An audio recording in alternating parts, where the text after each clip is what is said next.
this week. I have a couple of samples here to show, just to show a few options that you might want to do or not do for your dress. In going along with the sew along, I'm going to follow the pattern as it goes. But there are some changes that you can make that are very simple and easy to do. And I'm going to tell you what the options are now, and you can decide where you're going to go with this pattern and this dress this week. Anyway, this bright pink one over here is the original Julia pattern, just exactly like the pattern. Like if you made it according to the pattern, it would look exactly like this. It has a yoke overlay with piping. It also has pockets here with piping, has a cap sleeve here at the top, and then it has a pleated skirt. It is also princess seams. Sweet dress. This is a size 8 that I made for my daughter when she was that age, and it was really just perfect for her at that time. The other dress we have here is also Julia. There actually were no modifications to the cutting for this pattern except for the addition of the sash and the little belt loops, but everything else is also just like the pattern. Obviously it's sleeveless. With this dress, if you want to take away the sleeve and make it sleeveless, there is not any kind of adjustment that you have to make to the armhole curve, since it is just a cap sleeve on the top. So all you have to do is just not sew that in if you don't want to have a sleeve, and either way is very sweet. I will give some instructions as far as the length that you would need to cut for both your belt loops and your sashes for the different size. That will be on a PDF that will be available to you to go along with the sew along. This dress also has another difference with it, is that the pleats on it are not released. You can see on this one over here, like the pattern, that these pleats are only sewn in place right up at the waistline. These right here have not been released, meaning this space from here to here is still sewn along all the pleats, which just gives it a little bit different look.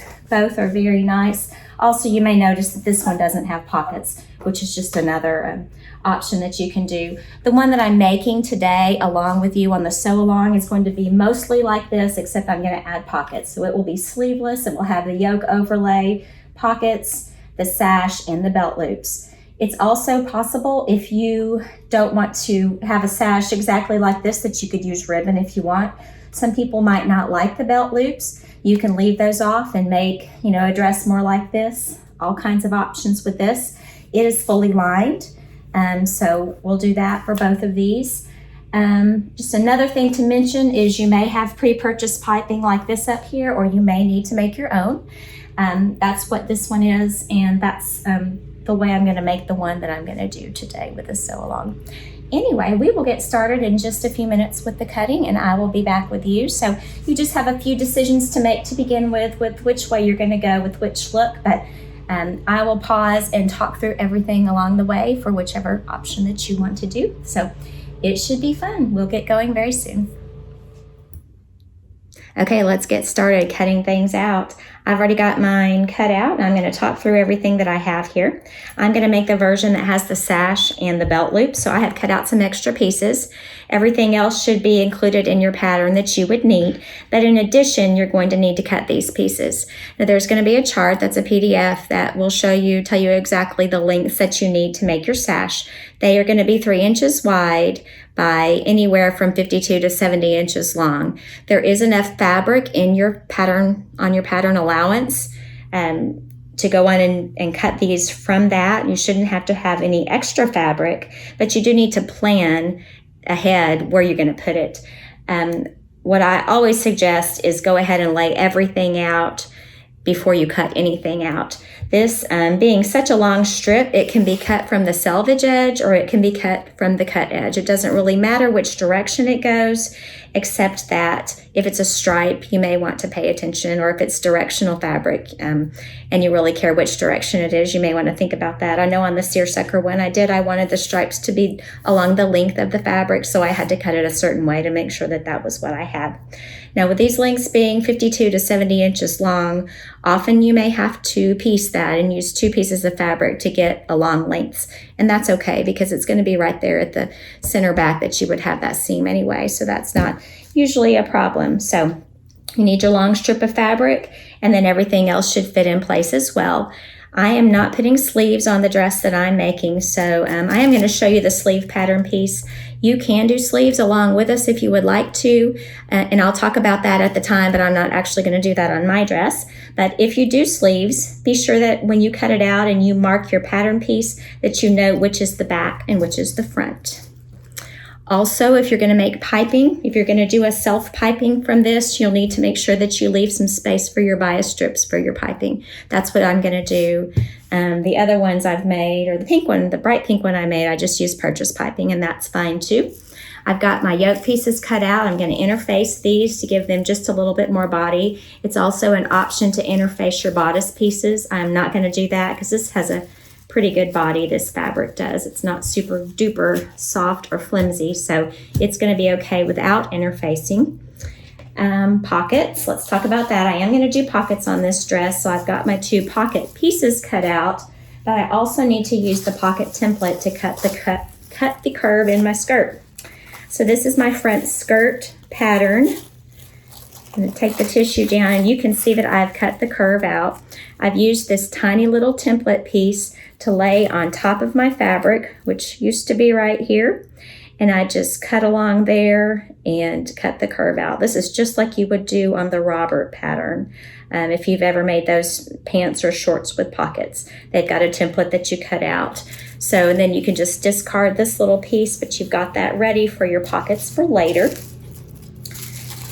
And then the next thing to talk about are pattern markings. Now I'm going to move my camera around so you can see a little bit more closely what I'm going to do, but I do need to tell you that there's been a pattern correction on this pattern. It has to do with pattern markings. So if you're making a size 10 or a size 14, you need to go to the website. Let me read exactly where it is you're going to find that information so that it will be clear to you. childrenscornerpatterns.com, and then there's a section on there that says FAQs. So go to the FAQs and then hit pattern corrections, and you'll see a list of some patterns that have a few things that have been changed or corrected as time has gone by. And if you hit Julia, you will see the corrections for this pattern have to do with the pleat markings on the skirts. And that is something that is important to get just right on this dress. This dress, let me show you on this one right here. Hopefully you can see. We have these lovely box pleats right here, but this line for the box pleat is supposed to line up right here with this princess seam on both sides. So it's important that you get these exactly right so that that line will just be nice and straight along there. It's a really, really pretty look, but you can see there, I think with that angle, that they are nice and straight. So we want to be sure that we get these pattern markings just right. And you will. It will be just fine. So I think that's everything to talk about cutting out. You do need all of your lining pieces. This is a fully lined dress, so you're going to have your bodice and your skirt linings as well as all of your pretty fabric. And I will come back in just a minute and show you up close how we're going to do these pattern markings. Like I was saying, pattern markings are important to get just right on this pattern. We are going to start with the bodices. Now there are 4 bodice pieces that have dots that you need to transfer. The way that I usually do dots is I stick a pin in the middle of the dot all the way through to the back, making sure I'm staying at the same point in the fabric. And then take my pin and I'm going to make a dot right there where the pin pierces the fabric on the inside, on the wrong side of the fabric. Almost all the time when you're doing pattern markings, you're working on the wrong side of the fabric. And then I'm going to go to my next dot. Right there in the middle of the dot, open up to the middle and do a couple of little dots right there at the pin mark. So you do the same thing with all of your dots. There's 4 on this curve. And then you will do, this is your center front, you'll have your center back, and then your 2 side pieces. Now these 2 pieces, you have a front side bodice and a back side bodice. These 2 pieces look so similar to each other, I would certainly mark which one is which. So this one is the back, and you can see if I open up here, I have marked a B on each of these just so I don't get them mixed up once I take the tissue off of the fabric. Then I've got an F on the inside of these. So all of those dots need to be marked. If you're doing sleeves, you need to mark the sleeve placement lines on these 2 pieces. And then also on your back, you'll have your dots. I also like to mark my center back line. I don't usually mark my buttons at this point. I wait and do that at the very end, but if you like to do that, you can mark them now too. And the only other thing is I usually like to mark my center bodice front. So all of those go for the bodice pieces. Now for the skirt. Now, like I mentioned before, getting these just right is important. I'm going to show you on this lining piece because it's a little bit easier to see just with the color of the fabric what to do. The back skirt has fewer pleats than the front. We're going to do that with this one. We do need to mark both the lining and the outer fabric. And actually the lining is the more important of the two to have marked because it's going to be the inside of the skirt. Once we get to the skirt, we are going to sew the side seams and then put the two inside each other, put one inside the other, and baste around the top, and then you'll treat that skirt as one piece of fabric. And so the inside of your fabric is actually going to be your lining, and that's what you're going to need to be seeing your lines for very well. I am going to mark the outer fabric too, but the lining is the one you're really going to be seeing as you sew. So you've got pleat line here and a pleat line here, and this is the crease line. I hope you can see with this camera angle. Anyway, so what you do, take scissors and you clip just a tiny little bit, it's less than 1/4 inch, down into the seam allowance at your pleat line. So I've got one here, and then I've got one up here where I'm clipping. Then at the center point, I'm just gonna do a mark. This is the crease line. Make sure you get it on both sides. I've got it on both sides there. And then the next thing we're gonna do is, I like to have this whole line drawn in on my pattern piece. Now there are multiple ways to go about getting this done. I'm going to show you what I do, but if you have another way that you like to do it, that is perfectly fine. The best way is what works best for you. What I'm going to do is take a pin, stick it right in the very end of that pleat line, piercing both pieces of fabric, and then I can open it up, and I've actually already drawn this. I can open it up, and there I will put a dot right here and right here. Then after, I'm going to close that up, and I'm going to go to the next one. Now obviously I've already done it on this piece of fabric, but I'm just showing you the process here. So I would open it up, dot here and dot here. And you can actually see I haven't drawn my lines here. Same thing with this one. Now after I have my dots, I'm going to take a little ruler and I'm going to draw a line.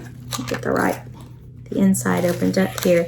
I'm going to draw lines from my dot to the bottom area that I've marked, and then there's going to be a dot here, and this line is going to go all the way down to my little clip. So I've got those 3 lines marked: pleat line, crease line. Also on the pattern are some arrows. It's always good to draw those in as well so that later on you can remember which direction this line is going to go to meet, because sometimes it'll be confusing later if you don't have that marked. So you can see that I've also got some arrows indicating that this is going to go to this line to be pleated, and this is going to go to this line. And I actually haven't drawn all my lines in up here, but I will do that next. So all of those need to be done. You're going to do it for your front lining also. And I've done that on this, and you can see I've got all those lines and arrows drawn. And then also for your regular pattern pieces, for your regular outside pattern pieces. I don't know if you can even see that. It's so hard with this camera the way it is to actually show you, but I've got my lines and my arrows here too. And then I've got my skirt front piece. So all of that needs to be done. All the markings on those 4 skirt pieces and all the markings on the 4 bodice pieces. And then if you're going to do a sleeve, you need to mark the front and the back of your sleeve as well.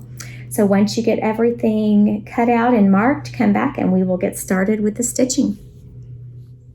Now we're ready to get started with the stitching. We are starting at number 4 on the pattern instructions. First thing you need to do is do some stay stitching around the curved edges of all the bodice pieces. And this is going to be all of the edges where you previously put the dot.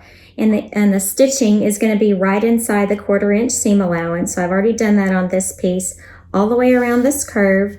And then after you've stitched it, You're going to clip the curves about every 1/2 to 1 inch, starting here all the way around. You don't really have to clip it in the straight area, but once you get to where it's curved, you need some clips, and this piece already has some in it. You need it all the way across here, and make sure that you get all of the pieces clipped. Just right along here. I'm not going all the way to the stitching, but I'm getting pretty close with my scissors. And that's going to help you be able to straighten out this curve a little bit to stitch the pieces together. So each of the pieces needs to be stay stitched, and each of the curves needs to be clipped. After you've done that, actually I need to clip this one so we can pin together, because I'm going to go on and go with the next step, and then we will pause and let you take care of the next 2 steps all in one. So there are several pieces to do this to, but it's all the same thing that you're doing over and over. So I've got my center front of my bodice, and this is the side bodice piece. And I am just going to line up my dots. There's one there, and let me get the other side here. Make sure I've got them nice and lined up, and then stick a pin in there. I think I hear my son coming in, so I may get interrupted and have to come back in here in just a minute. Anyway, so you are going to line up each of these dots, front and back, get some pins in to secure, and since everything is clipped, we're able to straighten out the curves as we go.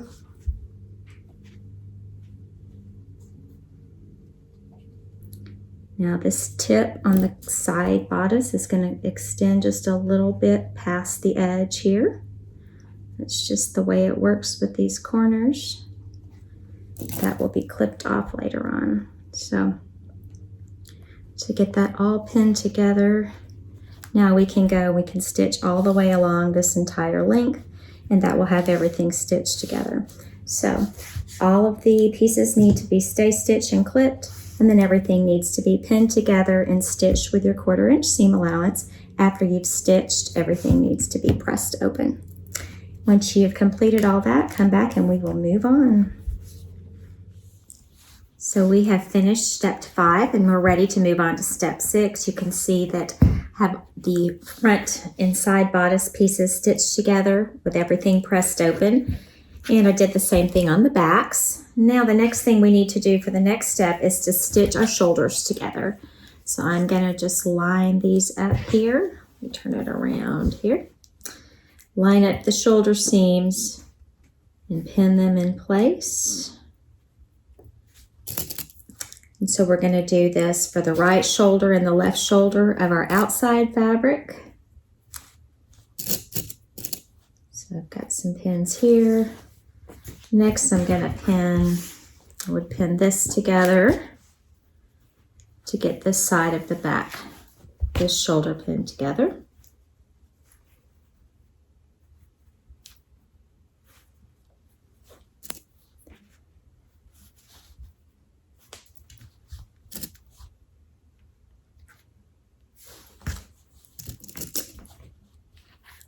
And so I have this one ready to stitch. Then I'm also going to do the same thing with the linings, pinning these shoulders. And finally, then we're going to get our neck pieces out. This is the yoke front here that you can see. And then I've got the 2 back pieces, and I have them pinned together also at the shoulders, right up here at the top. So after everything is pinned, you stitch each of these shoulder seams with a 1/4 inch seam allowance and press everything open. After that, if you still need to make piping, or if you have purchased piping, that's fine too, but get your piping ready because that's what we're going to do next. So we are ready to go now with step 7. Step 6 was getting these shoulder seams stitched together. Here's our yoke that we are ready to do the piping for. Now my piping has already been trimmed to a 1/4 inch. The other thing to do with this is to clip a little bit around. That will just help it curve also. So just like the last clipping we are doing, I'm not going up to the threads, just clipping along maybe every ½ inch or so all the way around this, since it's going to go around a curve. I have also already ironed it a little bit so that it would have a curve. And I want my curve, I want the edge that is open to be on the outside. So I've ironed it where it will be in a curve like that. And then just by clipping around here, that'll also help it maintain that curve as we stitch. So I've got this piece going here. I'm just going to finish up clipping, and then we are going to get it applied to this yoke. Almost done at this part, and I almost got too close on that little clip. Had a mishap yesterday as I was clipping some curves and clipped a hole in the bodice of the seersucker dress. Thank goodness it was right at the place where the dress meets where the bodice meets the skirt. So of course I had to take it all apart, but I was able to just shorten the bodice by a little bit, by about 3/8 of an inch, and get rid of that clip. And it wasn't too much of a disaster, but little things do happen, unfortunately. Anyway, I've got a glue stick here. This is a sew line glue stick. We sell these at Children's Corner. Mine is looking a little bit messy on the end there, but it is just a glue stick and has some refills that you can buy when it runs out. But what I'm doing is I'm just putting a little bit of glue all the way along this piping. And you can do it on the piping, or you can do it on the edge of what you're sticking it to, which is this yoke. Either one will work. But I am just putting some dabs of it all the way around. And once I do that, we will stick it in place and be ready to go stitch it down. So pinning also works if you don't have glue. I've also heard that Elmer's glue works, like an Elmer's glue stick. But I really like this one for sewing. It will not stay sticky forever. So if you glue and then don't stick it down and don't stitch it pretty soon after that, it will definitely lose its stickiness.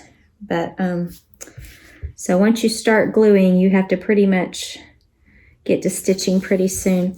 But you can see I can just stick this down, keeping my edges together here. And it stays pretty well, and it keeps you from having those little humps that you might have if you had tried to pin this. It's just a really nice flat surface, flat edge that you can stitch. And so the next step after we get this glued in place is to go to the machine and stitch.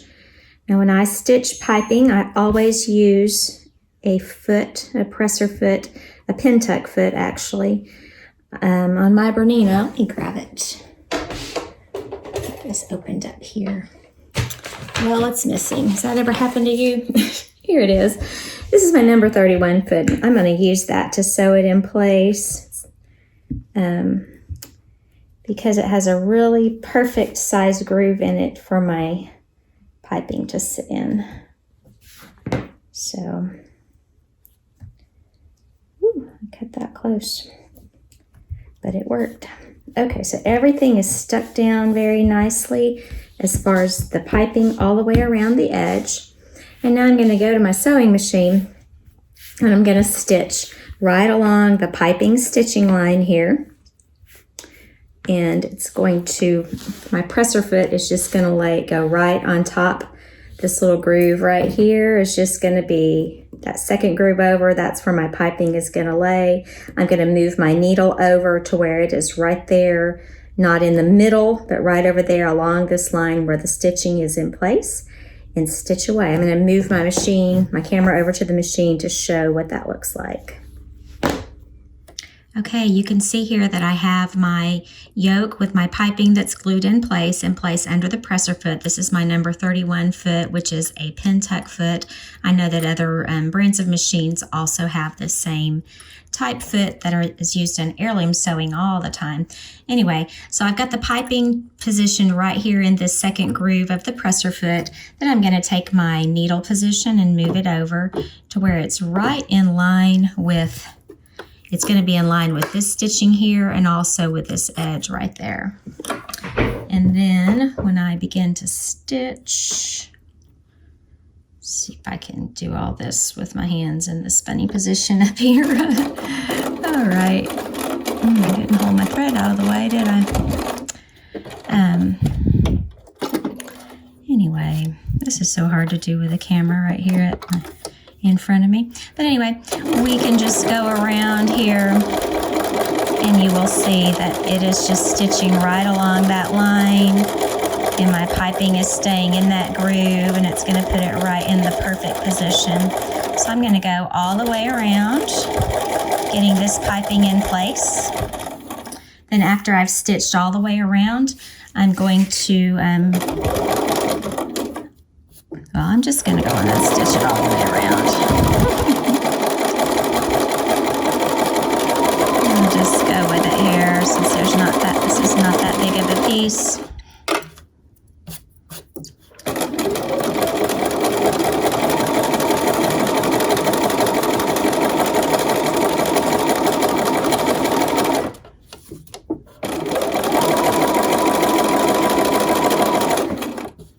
Another stray thread.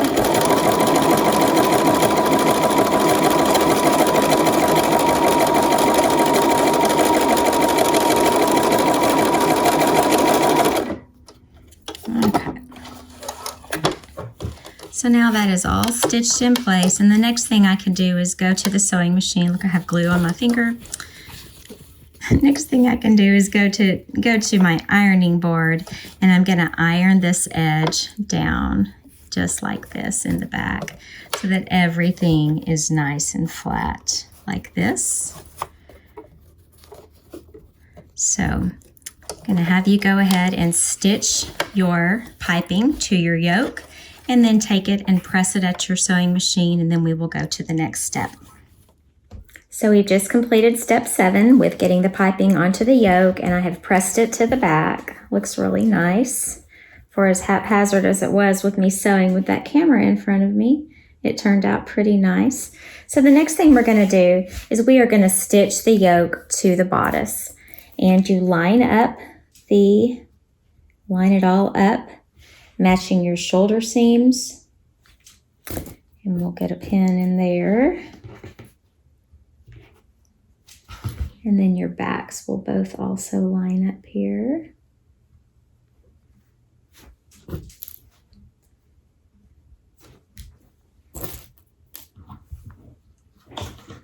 And we are going to put some pins all around this neck edge. I'm not actually stitching the neck next, but we're going to have some pins in that area to hold everything together. And let's find these shoulder seams here to get them working in the same spot. Okay. And now we can get the rest of this pinned around. So what we're going to do for the next step, we have it pinned in place, is take it to the machine, and I'm going to do a stitch in the ditch in between this space where the piping and the yoke meet. A lot of people like to do this with an edge stitch foot, which is a number 10 foot on your Bernina.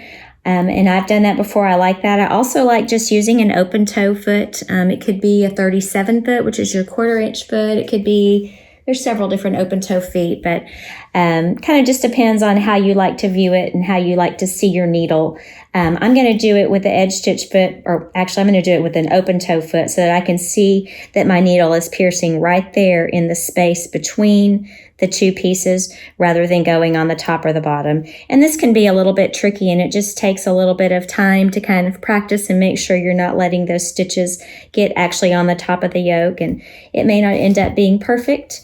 I also think, I'm going to try this with white thread and see how it goes. I think it might be okay. If not, I can change to blue. But I will give it a try. I'm actually going to go over to the machine and show you how you get it lined up. Okay, let's start this stitch in the ditch. You can see I've got my needle lined up right in that little ditch right there between the piping and the yoke. I'm going to use this open toe foot and give it a shot. And I am just watching that needle go right in the space. And usually just a slow and steady thing is what you do. Just keep going around. I will add that I did add some more pins in here a little bit lower. I'm going to stitch, I'm not going to be stitching actually over any of the pins, but they are going to get close to my presser foot for sure. So you just keep going all the way around in this seam around the entire neck. And I am going to stop this and let you do it yourself on your machine. And when we come back, we will have the yoke stitched in place to the bodice. Now we're on to step 9. We've got our yoke piece stitched in place to the bodice. The next thing to do, now you can see we have a double layer of fabric here now. We've got this, but then we've also got the fabric behind, and we need to trim that away because we don't need that much bulk on this dress. So what you do, and it may be hard to see for you to see with this being white thread, but I've got a stitching line right here, and what I'm going to do is I'm going to trim away the bodice fabric, leaving the yoke fabric in place. And so I'm going to do right here at the quarter inch seam allowance. I'm going to trim all the way around this yoke, being careful that that's all I'm cutting. So I'm going to trim this all the way, and that's just going to reduce the bulk up here in the neck area.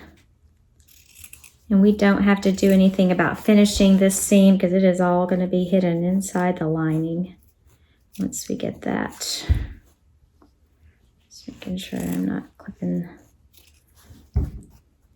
something else. So anyway, I'm going to clip all of this and remove it. And actually I might as well keep going with it.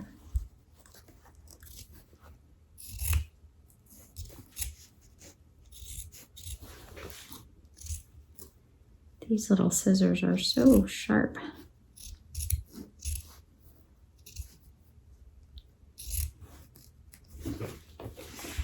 Almost around to it. Okay, so after this is all clipped away, the next step in the pattern is to do the sleeves. So here's what it's going to look like once you've got it all trimmed away like this. But the next step is the sleeves. And we're not going to put sleeves on this particular dress, so I'm just going to tell you that if you are doing sleeves, you need to go and take care of steps 10 and 11 next, and that is going to be stitching them together and then also putting them in place and stitching them actually to the bodice of the dress. So if you're doing sleeves, do that. Otherwise, you can just return with me in a few minutes and we'll do the next step. Now we're on step 12. We have, what I've done here is I have my front bodice here, my outer fabric, and my lining fabric all lined up with my shoulder seams matching, fronts and backs. And so our next step is going to be to stitch around the armhole curves on both sides and also stitch all the way up the back, around the neck, and down to the other side. So that is going to take a good bit of pinning all the way around each of these areas. And so I'm going to get started with that. You can go ahead and begin pinning all the way around. We're not going to need to pin this side seam area yet because we're just going to do the armholes and then back seam around the neck and back. So pin and stitch all of that.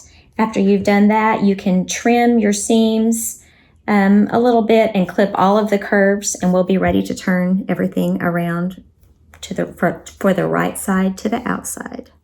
So we are right in the middle of step 12 from the instructions, and we are on the home stretch for today's sew along video. We're going to finish up this bodice today and then take a break for tomorrow's video. But the next thing to do after we have all of the curves stitched, clipped, and trimmed is to flip the right side to the outside. So to do that, I'm going to lift up between my outer fabric and my lining and just reach through, grab a little bit of this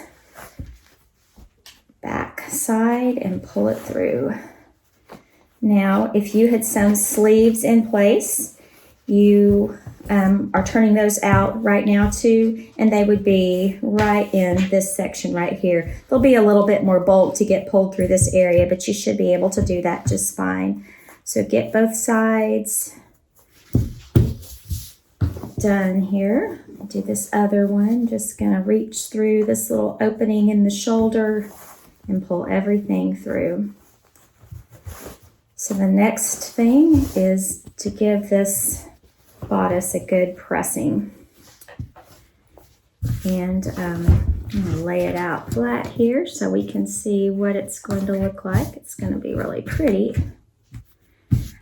So I'm going to go to my ironing board, press everything, press that lining where it doesn't show at the neck and at the arms, give everything a nice press, and I will be back and we will move to the next step.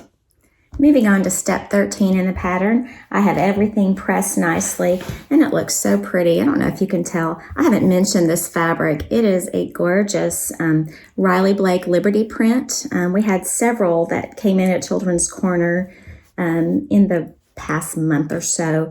Anyway, we sold a lot of it with the Ginger Sew Along, and this was one that just kind of sat idly by and people didn't seem to notice, but it was actually one of my favorites at the time. So when I was asked about doing this Julia Sew Along, I knew that this was the one I was going to choose, but it is really, really gorgeous.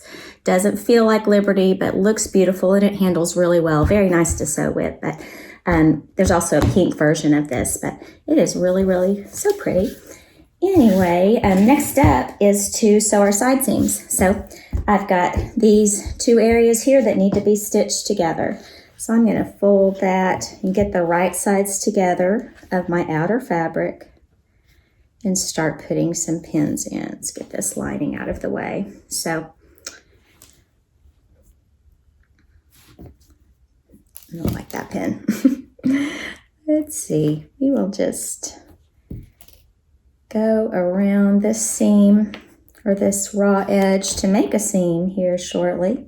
Want to make sure that this spot right here at the underarm where the lining and the fabric, outer fabric meet, matches just exactly as I can get it. And it looks like it's going to meet up just fine. Let me get some pins in that area.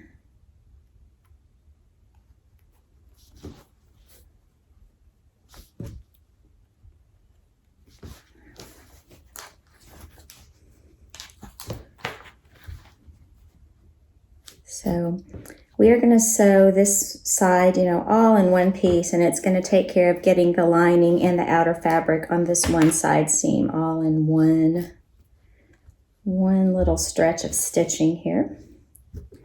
So we're going to do each side. And I don't like how I did that pin, so let's fix that. Okay, so I've got this all pinned up. And then I'm just going to take it to my machine and stitch. Then after that, I'm going to do the other side. And I'm not going to totally pin this right now, but I'm going to show you the next step. You're just doing the same thing on the other side, stitching the side seam of the front and the side seam of the lining. Once you've done all that, press everything open, and then you'll be able to have your completed bodice all together. And we will come back and talk about what comes next. Okay, here is the bodice. It is completely finished except for stitching it to the skirt and buttons and buttonholes, which we will do the very last thing. Everything is stitched together and pressed in place. One other thing that I did, just because I think it makes it easier to do at this point than doing it later, while I was at the ironing board, I took my lining fabric and I pressed under a 1/2 inch, which is your seam allowance at the waist. It will just help if you have that already done before you stitch your skirt to your bodice. So I went ahead and did that. Now, I'm not sure where it says to do that in the pattern. I haven't gotten to it yet, but doing it now is a good idea because I was already at the iron, and it's something that needs to be done at some point. So anyway, we're going to take a break for today and come back tomorrow for the second half of this sewing. We'll have a good bit to do, but we can get it done. We'll get the skirt completed and all stitched together. Anyway, have a good evening and happy sewing.